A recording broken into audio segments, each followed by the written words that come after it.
कहानी सुनीता और उसके परिवार वालों की है। वह रामपुर में अपने 3 बच्चे और पति के साथ रहती थी। सुनीता का स्वभाव शुरुआत से ही बहुत चिड़चिड़ा था। वह अक्सर अपने बच्चों को डांटा करती थी।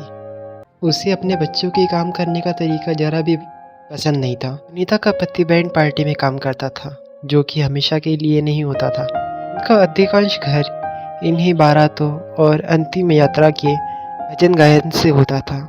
उसकी कमाई इतनी नहीं थी कि घर अच्छे से चल जाए, इसलिए सुनीता हमेशा परेशान रहती थी। एक दिन सुनीता ने निर्णय लिया कि उसकी माँ ने सिखाए मालिश के काम का हर करेंगी, और वो वैसा ही करती है। वह महिलाओं की मालिश तो करती ही थी, साथ में नवजात शिशुओं की भी अच्छी तरीके से देखभाल करती थी, की मालिश करती थी।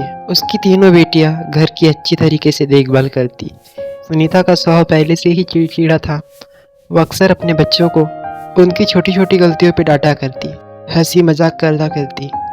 वह हमेशा अपने लड़कियों को पढ़ने के लिए प्रोत्साहित करती रहती। सुनीता के काम से उसका घर तो अच्छे तरीके से चल जाता, ताई यही खत्म नहीं होती। सुनीता की लड़कियां शादी योग्य हो चुकी थी।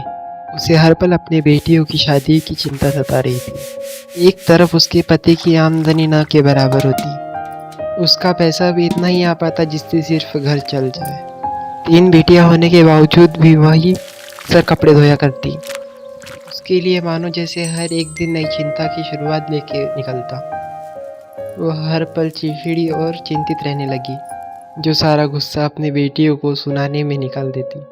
उसकी बेटियां जानती थी कि उसके चिड़चिड़ेपन का क्या कारण है। उसके छोटे बेटे को तो जैसे उससे कोई फर्क ही नहीं पड़ता था। वो अपनी ही धुन में मग्न रहता था।